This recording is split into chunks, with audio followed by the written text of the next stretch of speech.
Okay, hello and welcome everyone to our monthly ocean plastic webinar series.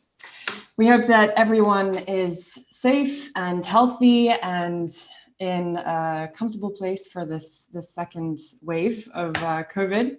And hopefully we will at least be able to entertain you for the next hour.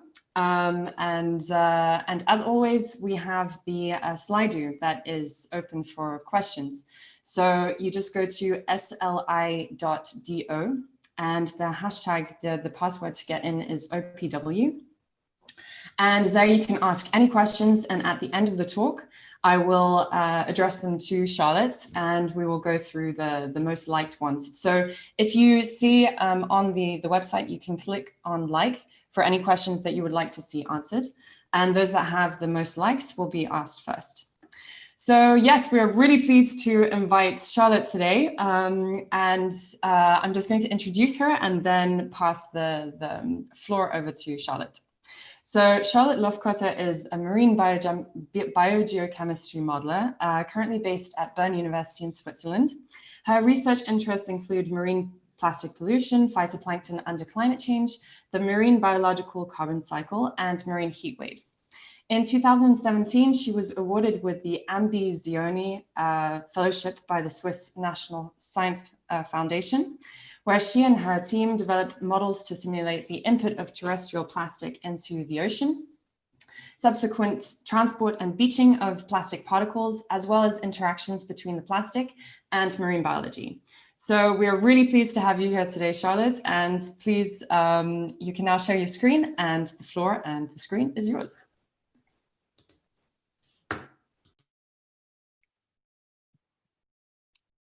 Okay, thank you, Delphine, for this lovely introduction and also for the Ocean Plastic webinar to host me today and give me the chance to share my research while being in home office.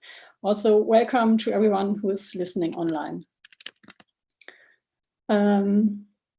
So today I want to tell you a bit about the plastic waste generation in the past 25 years and also give some insights from model studies where this plastic might end up. To set the scene, I would like to show our current understanding of the budget of plastic waste in the ocean. So I start at the upper left. So we have an estimate which states that something between 4 to 12 million tons of plastic entered the ocean in the year 2010. And from there, we know that some plastic accumulates at the surface of the ocean. The best estimate that I am aware of states that something on the order of 250,000 tons of plastic is floating at the surface ocean. Now, this obviously does not add up, but it's currently unclear where most of the remaining plastic is. We know that plastic debris is found on beaches. There's plastic in the water column. There is high concentrations of plastic frozen in sea ice. It's regularly found inside of marine organisms such as turtles or fish or seabirds, and it's also on the seafloor. But all of these different reservoirs are currently unconstrained. And to understand how much plastic is in which box on this figure and how large the fluxes between those boxes are is a big scientific challenge. And today I want to focus on two numbers, or rather question marks, on this figure. First, I want to talk about how much plastic enters the ocean. And in the second part, I want to talk about the amount of plastic on beaches and in coastal water. So how do we actually know how much plastic enters the ocean? And how do we know it's on the order of millions of tons? And why does this estimate only exist for the year 2010? So most of our knowledge is based on one really seminal study that was published in 2015 by Jenna Jambeck and her co-authors. And they have invented a methodology that has 3 steps that I want to explain today. And while this method definitely has large uncertainties, nobody so far has found a better way to estimate plastic input in the ocean. So first, they started with an estimate of plastic waste generation in each country. The World Bank had shortly before published for the first time a global estimate of plastic waste generation, so that was available. And then second, they then developed a method to estimate how much of that plastic waste is mismanaged and ends up in the environment. This was based on the different waste management systems in the countries, and I will talk more about that soon. And then third, they still had to estimate how much of that mismanaged waste enters the ocean, which is arguably the most uncertain part of the entire calculation. So from this overview, you might already understand why we only have estimates for the ocean plastic input in the year 2010. It's because the World Bank report on plastic waste generation only existed in the year or for the year 2010. Anyway, I want to talk a bit more about each of these steps, discuss what progress has been made since this paper was published, and also present the research that is done in my group. So first of all, you have to understand that data on waste generation, particularly in medium and low income countries, is really scarce and highly uncertain. And to understand why, I want to describe the waste management in two countries, in Switzerland, where I currently live, and in a low-income country. So in Switzerland, 5.6 million tons of waste are generated each year. That is roughly 700 kilograms per person. And 100% of this waste that is generated at the households is then collected, typically by garbage trucks, and brought to waste management plants. And there the waste is weighed and sorted, and currently about 30% are recycled. There is some composting, and about half of it is incinerated. Now on the photographs, you can see a typical garbage collection truck and a waste management plant in the area where I live. And because of this waste management system, we know fairly well how much plastic waste is generated in Switzerland each year. It's about 15% of the total waste. And you can already guess that the amount of waste that is mismanaged is comparatively small. It's mostly stems from direct littering by people. And in contrast, here I want to show the waste management in Bangladesh. And the waste generation per person is actually an order of magnitude smaller than in Switzerland. It's less than 100 kilograms per person only. However, only about half of this waste is actually collected. And this collected part is almost entirely put into an open dump. And obviously, it's very hard to estimate how much waste per person is generated when only half of it is ever officially collected. And the part that is collected is never weighed or sorted. So in these countries, all measurements of how much waste is generated and what fraction of the waste is plastic is based on expert judgment, and it's afflicted with a considerable uncertainty. So here is an overview on the data that is currently available on global waste generation.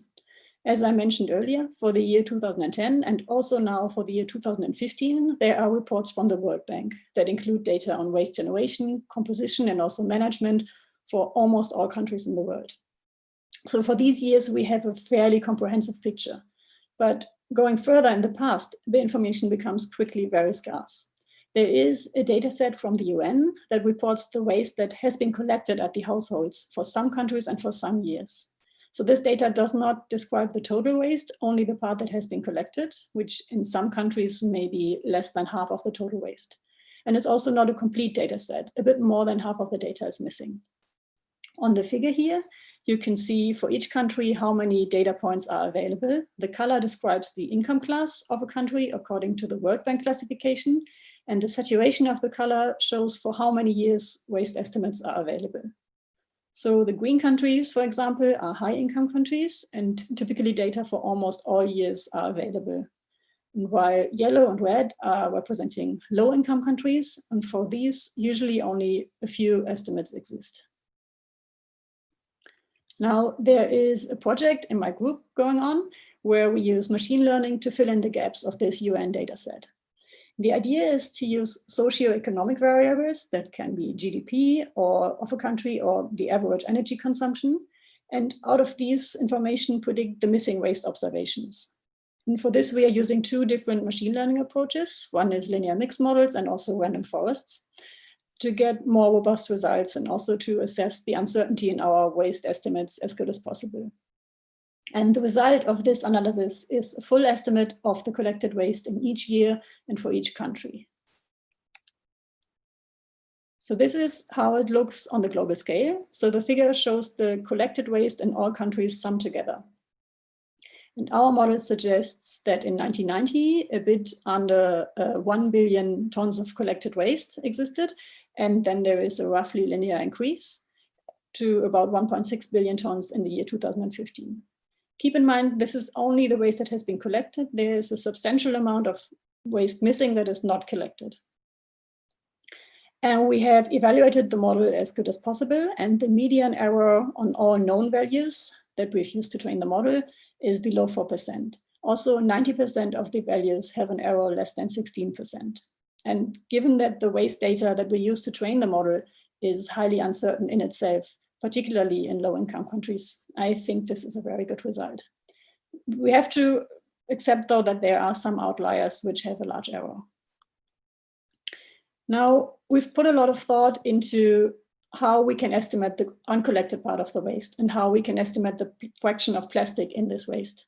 And for the years 2010 and 2015, this is fairly easy because of the World Bank reports. But going further into the past, it's extremely difficult. So in the end, the best way we could come up with is assuming a rather wide envelope for the uncollected part, where as an upper bound, we assume that waste collection remain constant, and as a lower bound, we assume waste collection decreased to extremely low levels. And in a similar way, we also estimated the fraction of plastic in the waste stream by using plastic production data. I don't want to go into the details of these steps today, but instead focus on the results. So on the figure on the left here, you can see our estimate for the global plastic waste production. The blue line is the lower bound, where we assume a constant waste collection through time. And the red line is the upper bound, where we assume a large fraction of uncollected plastic waste. So particularly for the 90s and the early 2000s, there is a fairly large uncertainty.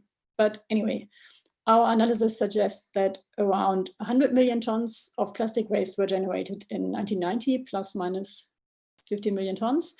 And this increases over time to almost 300 million tons in 2015. And today I only show the global values here, but we have this information for almost all countries individually. And the figure on the right shows a completely independent estimate of the global plastic waste generation that has been obtained by estimating the typical lifetime of plastic products. And we are really pleased to see that these two estimates predict quite similar numbers on the global scale. So our estimate seems to be in the right ballpark, despite all the uncertainties that I've mentioned. So going back to this overview slide, I can update the available information on plastic waste. There are now World Bank reports for both the year 2010, but also 2015. And we have the machine learning estimate for the 1990 to 2015 period, which we hope to publish soon. Now, how do we estimate how much of this plastic waste enters the ocean? And the first step is to estimate how much is mismanaged and lost to environment.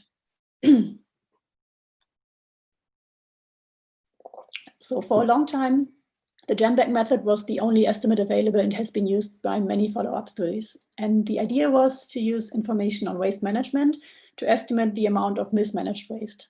They have, for instance, defined all waste that goes into recycling or incineration as properly managed, and all waste that goes to a dump or is not even collected at all is inadequately managed or mismanaged. For completeness, there has just been published a new and very complex method to estimate mismanaged waste, not for each country individually, but on income class level. That might be more precise than the jam-bag approach, but I cannot cover this in the talk today. But what I want to show today is the mismanaged waste when applying the jam-bag approach to our plastic waste generation data. So this is what it looks like. Here you can see the mismanaged plastic distribution on a global scale. There are some white areas on the map. That is either because we had not enough information to predict the waste generation. For instance, Niger and Africa and also North Korea are white. Or it is areas where almost nobody lives, such as Greenland and Northern Canada. And the highest amount of mismanaged plastic is predicted in Southeast Asia. And that is because a very large number of people live there who are rich enough to buy plastic products, but where often no efficient waste collection and management system exists. Now, the final step would be to estimate how much of this waste enters the ocean. And you will see that this part is the most uncertain step in the entire calculation. Let me first explain how it was done in the jam-bag paper, so how they ended up with the famous 4 to 12 million tons of plastic. As there was almost zero information available how plastic waste is transported over land and along rivers, they have considered all land area within 15 kilometers from the coast. That is everything that's still colored on the map shown here. And this decision sounds definitely plausible to me, but it's really also a bit arbitrary. And they have then assumed that either 15, 25, or 40% of this mismanaged plastic waste enters the ocean. And they acknowledge, of course, that the true fraction that enters the ocean is presumably highly variable and dependent on weather conditions or topography and also infrastructure such as street or beach cleaning. The choice for the 15 to 40% was based on a report on water quality in the San Francisco Bay watershed. And this report claimed that 60% of waste that was littered in the watershed was not captured by street swimming or catchments, and therefore it was available to enter waterways and might ultimately enter the Pacific Ocean. And the 15 to 40% were then an educated guess how much plastic waste actually enters the waterways.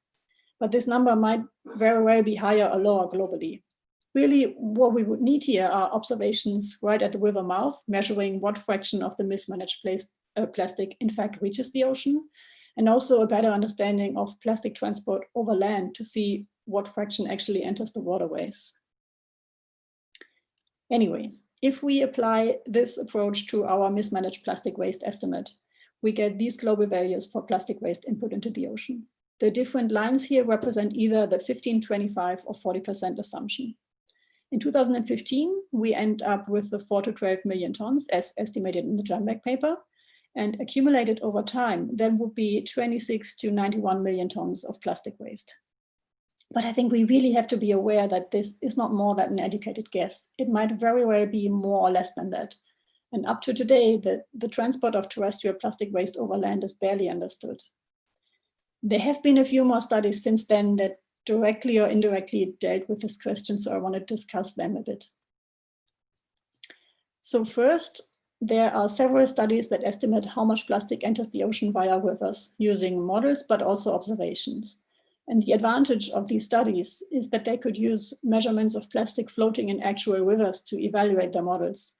And these studies suggest that rather something between 1 to 30% of the mismanaged waste enters the ocean. This is a bit of a dodgy comparison because these studies also consider plastic sources further inland than 50 kilometers, but it gives us a hint that even the lower end of the JAMBAC estimate might be too high. There's also an inverse modeling study that estimates that in the Mediterranean area, significantly less than 15% of the mismanaged plastic enters the ocean. Now, all of these studies, of course, come with their own set of uncertainties, but to me, based on these results, I would rather assume that the actual plastic input is between 1 and 30% of the mismanaged waste. And using our machine learning plastic waste data, that would result in 2.5 to 25 million tons accumulating in the ocean between 1990 and 2015. Well, if we want to know more precisely how much plastic enters the ocean, we urgently need to understand plastic transport over land. But either way, the message is that there are several million tons of plastic in the ocean. Now, going back to this overview slide, I have talked a lot about the plastic input, and I hope it became clear how difficult it is to create a reliable estimate. I should also mention that I've exclusively talked about macroplastic and only about terrestrial sources. It would be great to have an estimate for the marine sources of plastic and also for the input of microplastic. Anyway, in the second part of my presentation today, I would like to talk a bit about another study that's done in my group, which tries to constrain the amount of plastic that's on beaches and in coastal water.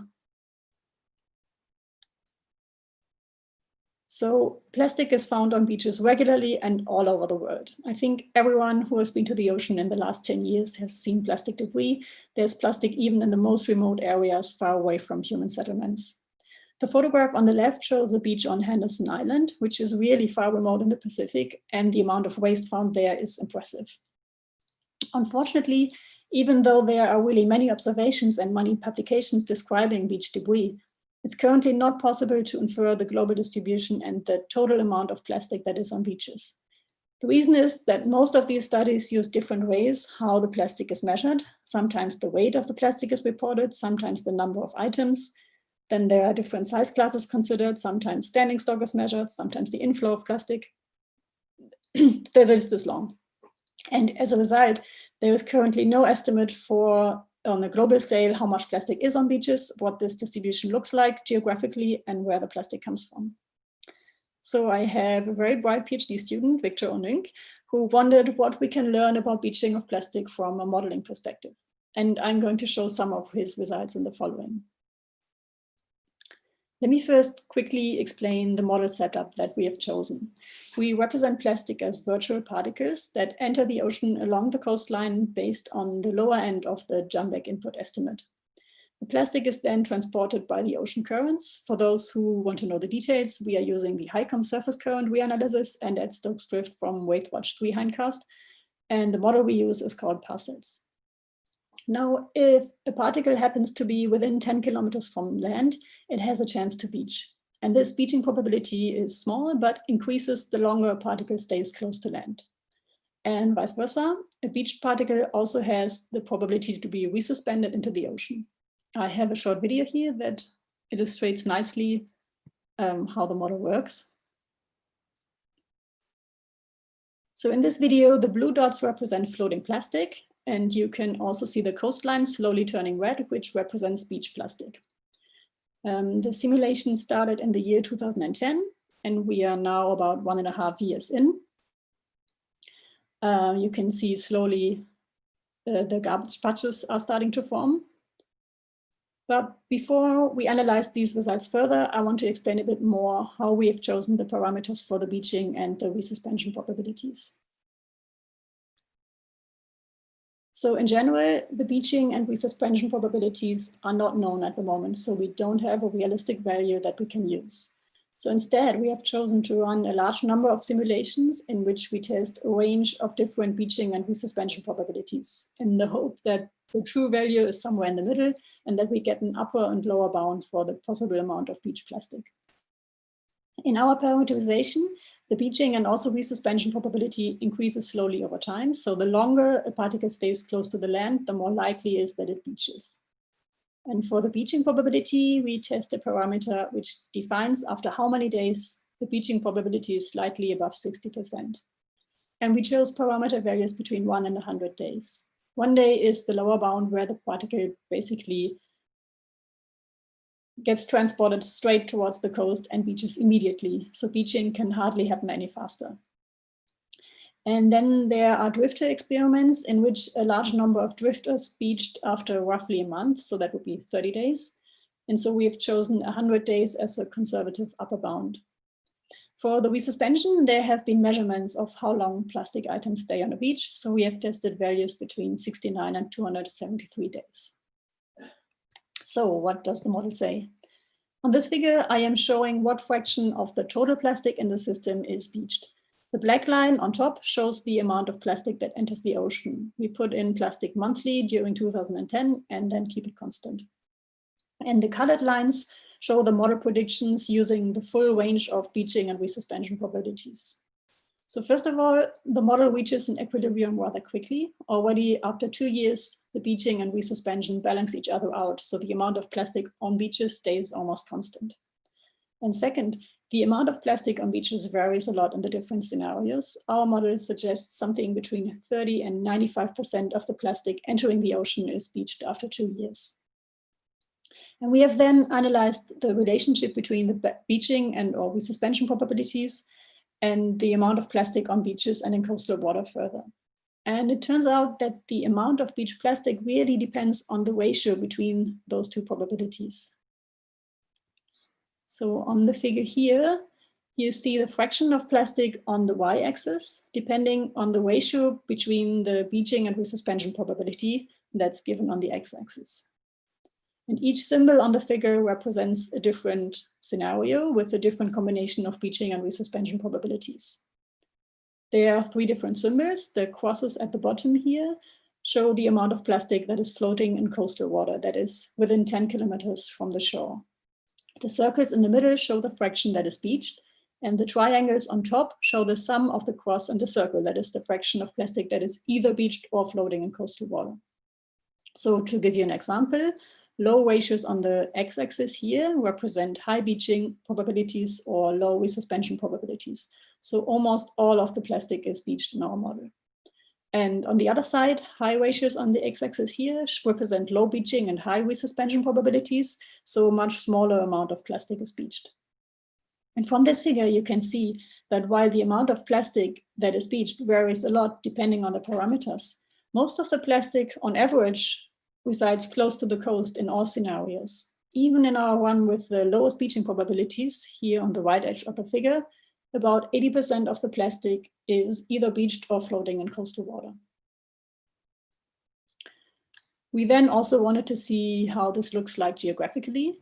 So on this map, you can see on average how far the plastic travels from land during the simulation period. Darker purple colors mean that the plastic item travel more than 1,000 kilometers away from shore.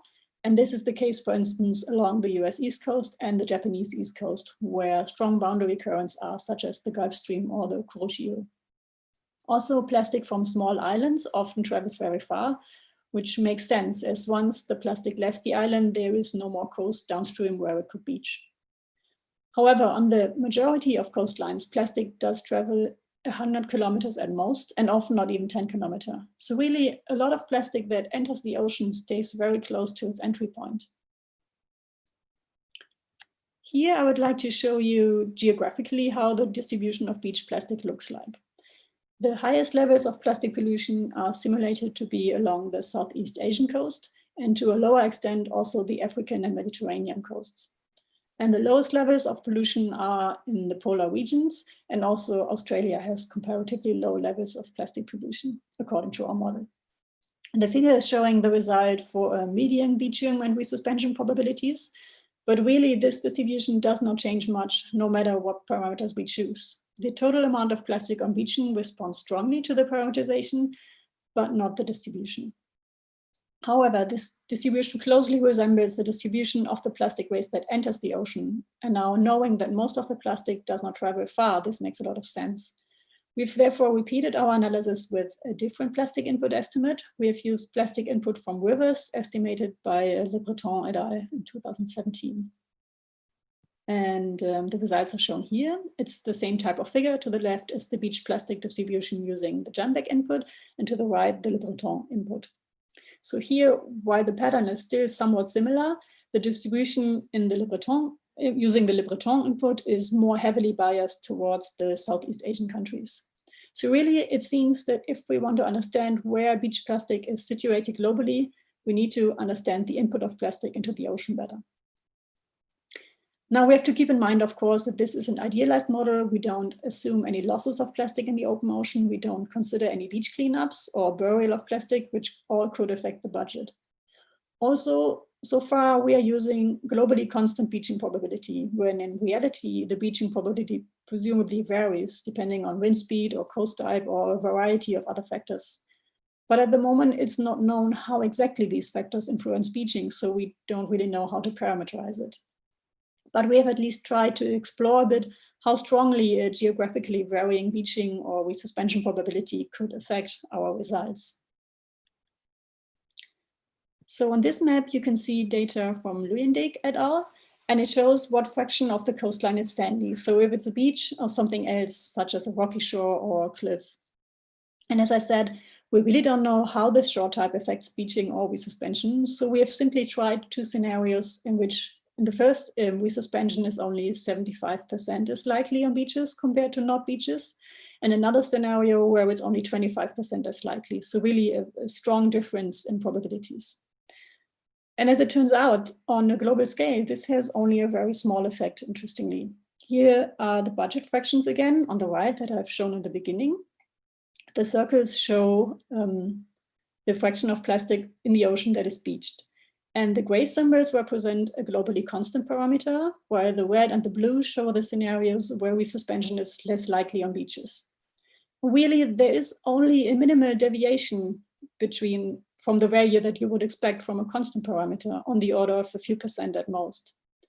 And our best explanation for this is that if in a certain location the beaching or resuspension probability is lower, the plastic still stays close to the coast and then beaches a bit further downstream where the conditions are more favorable for beaching.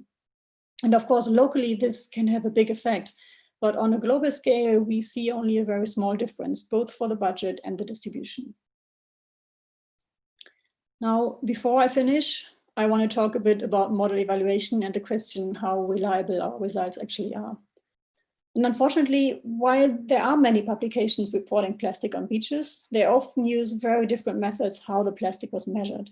There are different size classes considered. Sometimes the results are presented in kilogram of plastic, but sometimes it's the number of plastic items, which we can't directly compare with our model results. Sometimes the length of the coastline is considered, sometimes the area. Another big problem is that most areas close to cities are regularly cleaned. So really what these studies measure is the influx of plastic since the last cleanup. So it's a frustrating situation. And at the same time, our model only calculates idealized scenarios. We only put plastic in 2010. We don't simulate any loss processes such as sinking in the open ocean or burial in sediments or fragmentation into microplastic. From the limited understanding we have on these loss processes, one would guess that they actually become important on longer timescales and play only a limited role in the first years of our simulation. But yeah, hard to tell. So what we have done is we have used studies that employed one observation method consistently to several places, and we have checked whether the relative pattern they find looks similar in our model. So on the left here is the plastic pollution on South African beaches as measured by Ryan et al. And the unit here is number of items per meter of coastline. And on the right, in comparison, there's our model result. However, the unit here is kilogram per kilometer of coastline. So it's not the same unit. But the two patterns that we can see are actually not so different. In particular, we capture the low amount of plastic pollution at the West Coast, and we also find particularly high values close to major cities. So this is encouraging, even though it has limited significance due to the different units and all the other factors that I've discussed. And we have, of course, also tried to compare the absolute values that were measured in kilogram. And it turns out that our model strongly overestimates the amount of beach plastic, even when using very low beaching probabilities. So that means that either there is a substantial loss processes of plastic in the coastal ocean that act on rather short timescales, or we severely overestimate how much plastic enters the ocean, which, if you remember from the first part of the talk, is actually quite likely. Anyway, this is what I have prepared for today. I have summarized the main messages that I wanted to make here. So we have a global data set of plastic waste generation, both for the collected part and an estimate for the total, on country level for the years 1990 to 2015. And if we apply the Jumbek approach to this data set, it would result in 26 to 91 million tons of plastic that have entered the ocean during that time period. But I really want to emphasize that the transport to the ocean is highly uncertain, and this estimate is likely too high. Then we have also developed a model that simulates beaching of plastic. And according to this model, something between 39 and 95% of terrestrial plastic that enters the ocean beaches shortly after entering the ocean. But independent from how much exactly beaches, the majority of the plastic remains on average very close to the shore. And with that, I want to close. I would like to thank and acknowledge all my colleagues who have worked on this project with me. Also, thank you much for everyone for listening and for your interest. And I'm happy to take questions or just hear your thoughts and discuss things further.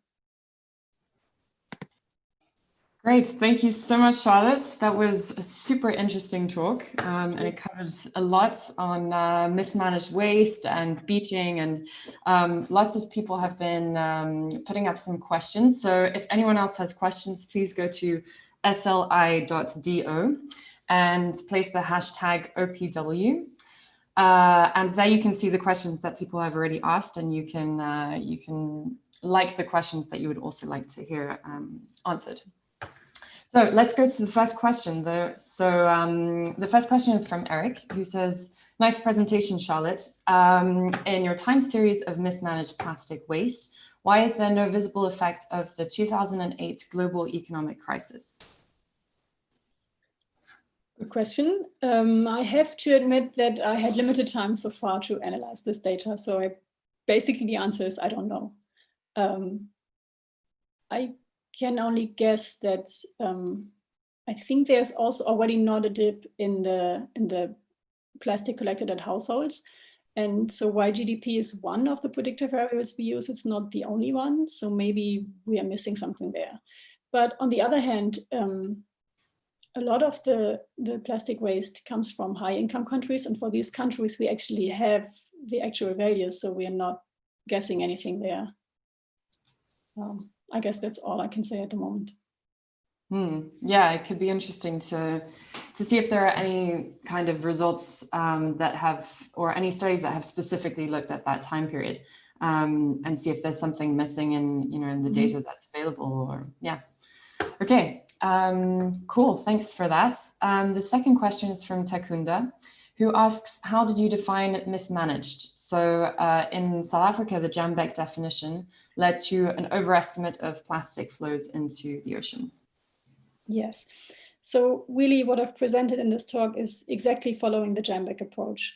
And what they have done is they basically look at the waste management system in a country. Everything that's going to a dump is mismanaged. Everything that's in a recycling plant is properly managed, and so on. And I agree that not necessarily everything that's in a dump is also ending up in the environment. So I think I've mentioned in the talk, when you go back on YouTube, that there is a new study now that calculates mismanaged waste on income class level. And maybe this is a better approach, but it's a very complicated method. So the description is about 100 pages long, and it's definitely too much to put in this talk. But I'm trying to, before we publish this, to use both approaches and compare.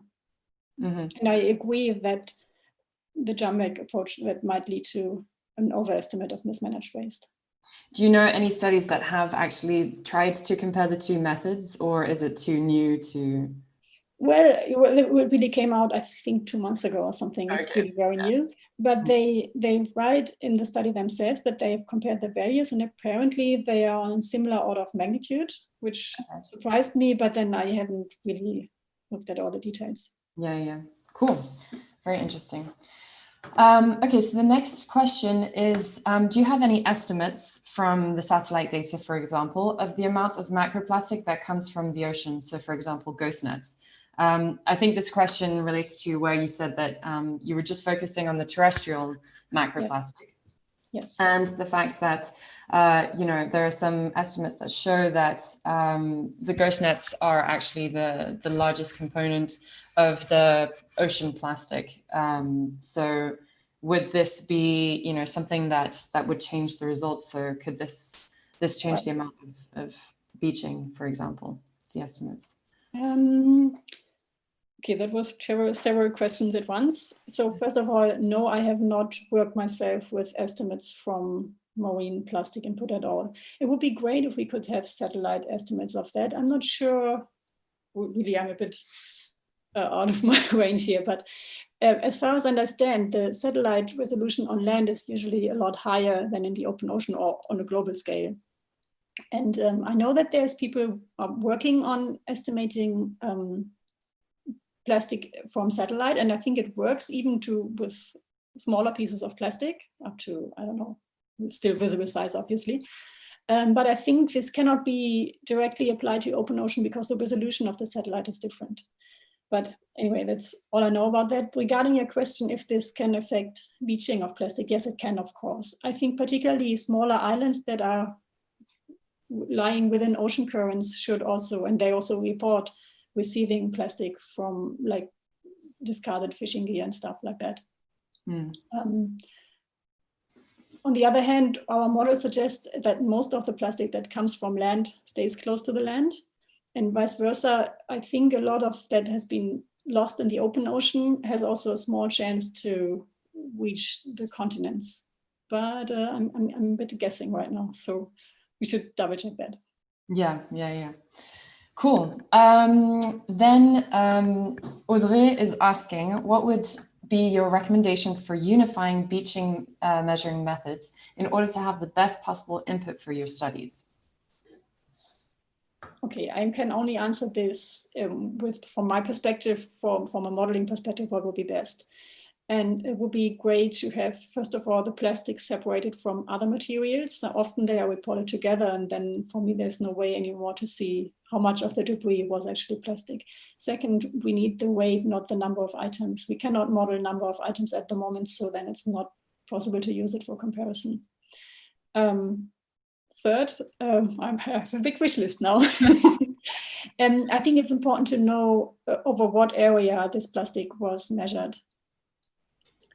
Oh, I'm sure I'm forgetting something important here, but maybe let's just stick with those three. Yeah, it seems like this is really what's really needed for a lot of the studies, especially when you want to validate models, is to just have some standardized approaches to getting these measurements on beaches and in the open ocean, I guess, too. So yeah. Yeah, but so there is an entire paper, Brown et al. In 2015, who have compared different approaches of beaching and then concluded that they, or even though there are so many observations, they are not able to create a global estimate out of that. And I'm sure they have a way more comprehensive list of recommendations I just was able to give. Yeah, at least you've given you've given Audrey at least some the beginning of the list, the long wish list. Okay, then we have a question from Alethea. Thanks for the presentation. How much of an impact do you think that beach cleans have? Would it make a visible difference in your model, do you expect? Well, thank you. I don't have a good feeling for that. I'm not working in waste management myself. But it depends also a lot how high the terrestrial input actually is. Let's assume it's a lot lower than we currently have calculated. And then I know that there are regular annual cleanups that report how much waste they've removed. And I think it's on the order of 10,000 tons or more. So if the plastic input into the ocean is lower than we currently assume, then this could actually be very significant. In particular, this is just one organization now, but I think in many, many countries, the hotels, they have their own staff who clean up the beaches every day. And I don't think anybody knows how much that actually is that they remove. So yeah, it could have an effect. It's hard to tell right now how significant it would be.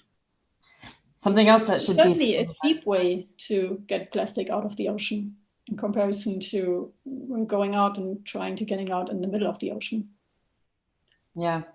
Yeah, well, I guess, yeah, that's kind of what your results are showing, right? Like if the majority of the mismanaged waste that comes from the land ends up on beaches, then beach cleanups would be the way to clean it up, yeah.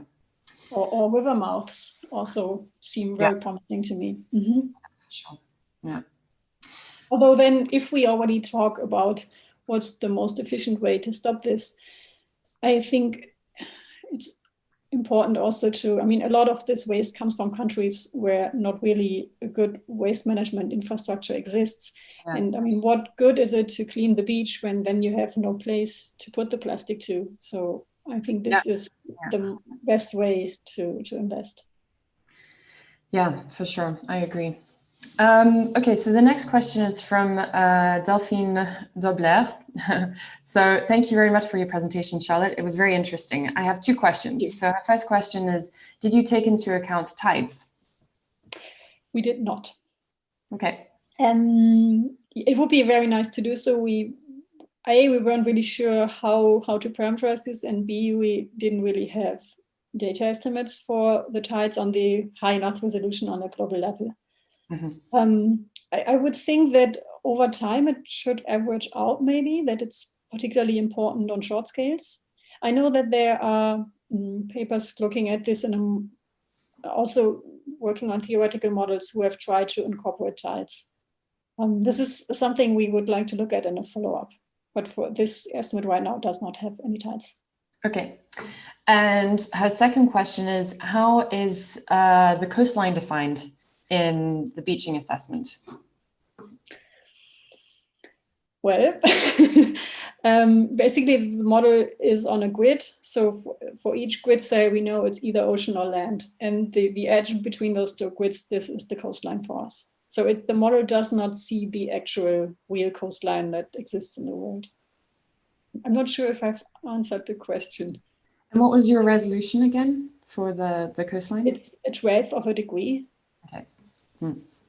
Right, so you've got each grid point is basically just one box is yes. the coastline, yeah.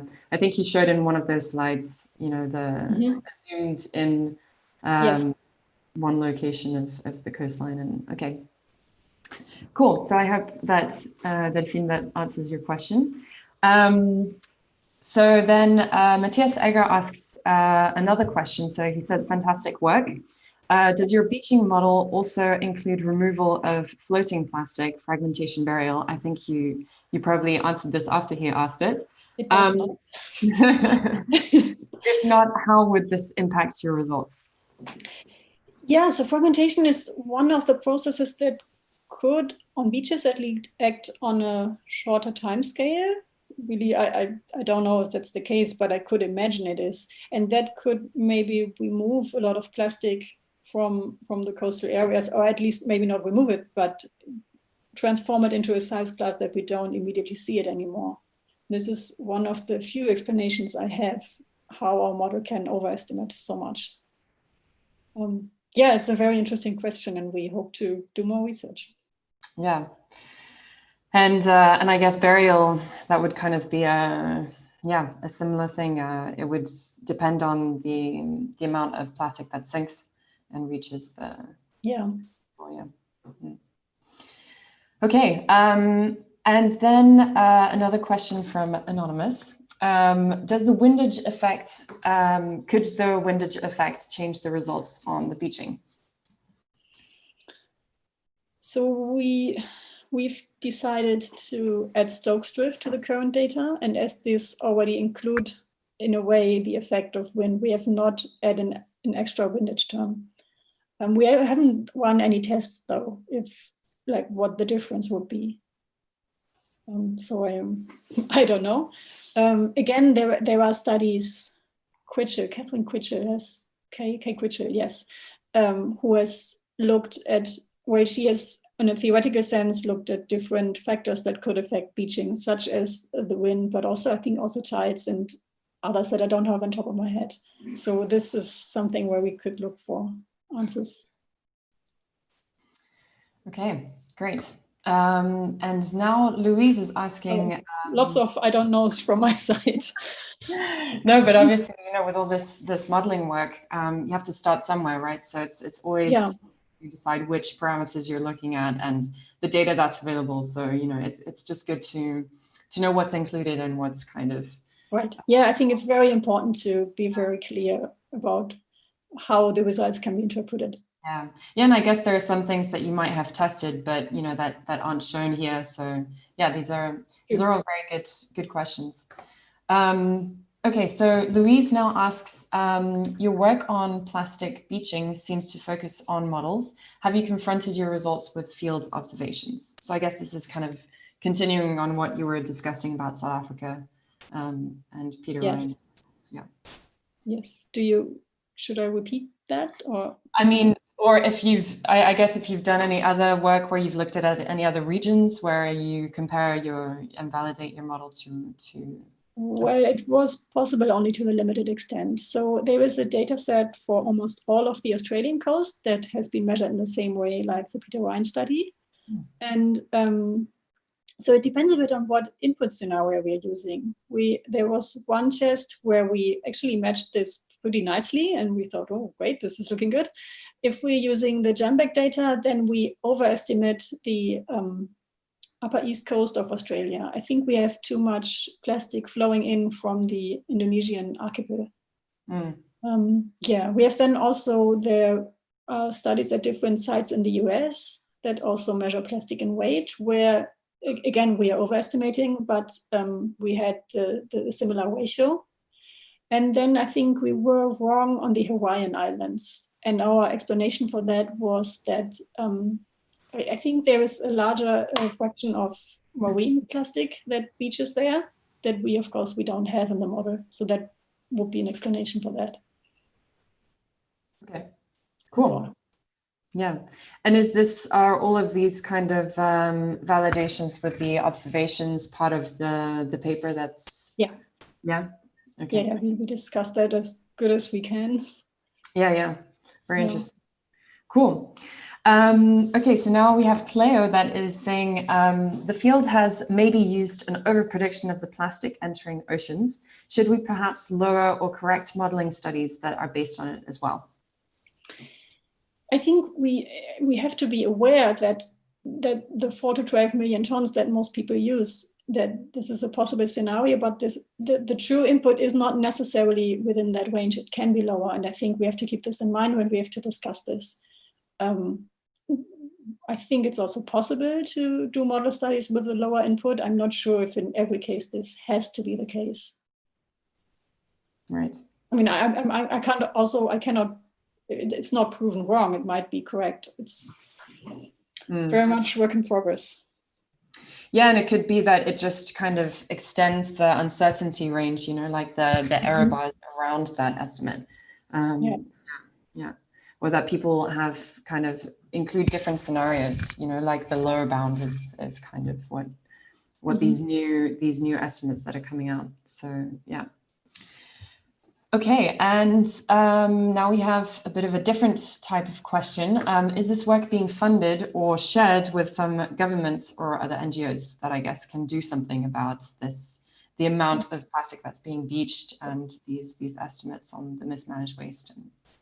So my work and also my PhD students' work are entirely funded by the Swiss National Science Foundation, and there is no other funding agency involved. Okay. I don't think the Swiss National Science Foundation will work on reducing plastic pollution, unfortunately. But the research will be definitely open access and free for everyone. Right. Yeah.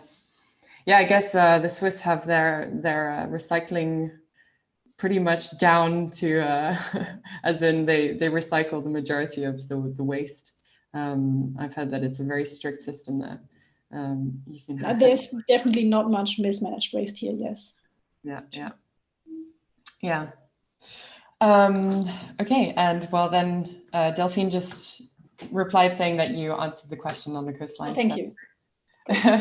I'm just scrolling through the rest of the questions. I think that most of them have been answered. So if anyone else has any questions, you can keep them coming. But otherwise, I have one last question.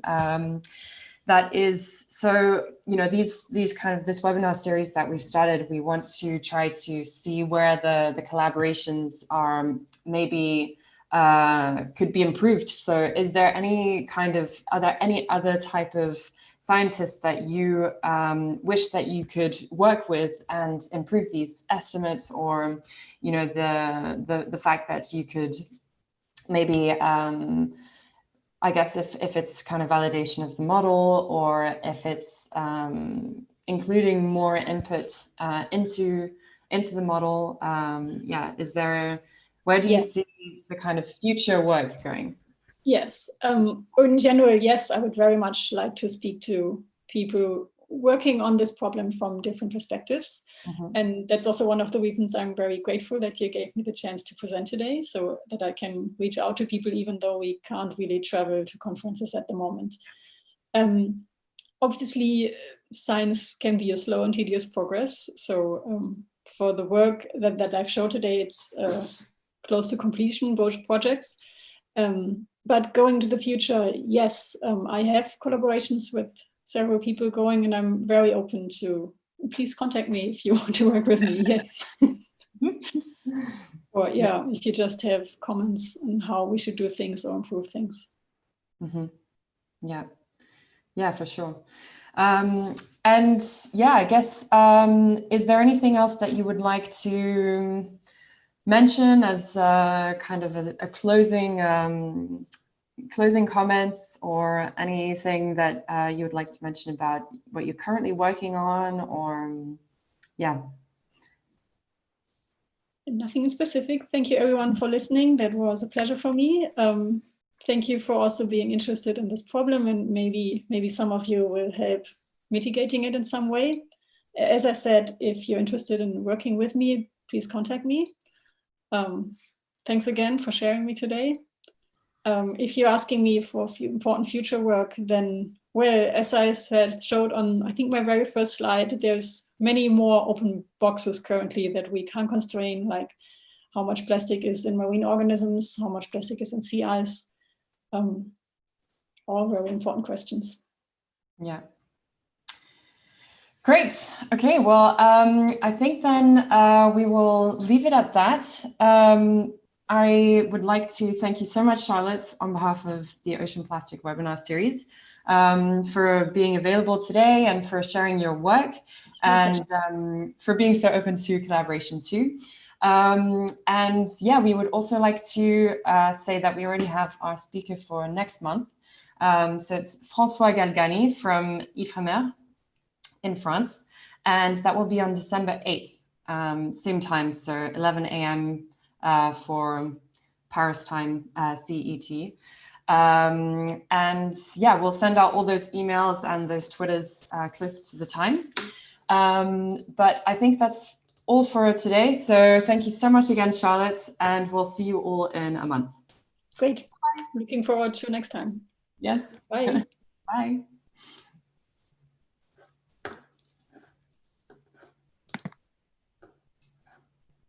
Okay, so that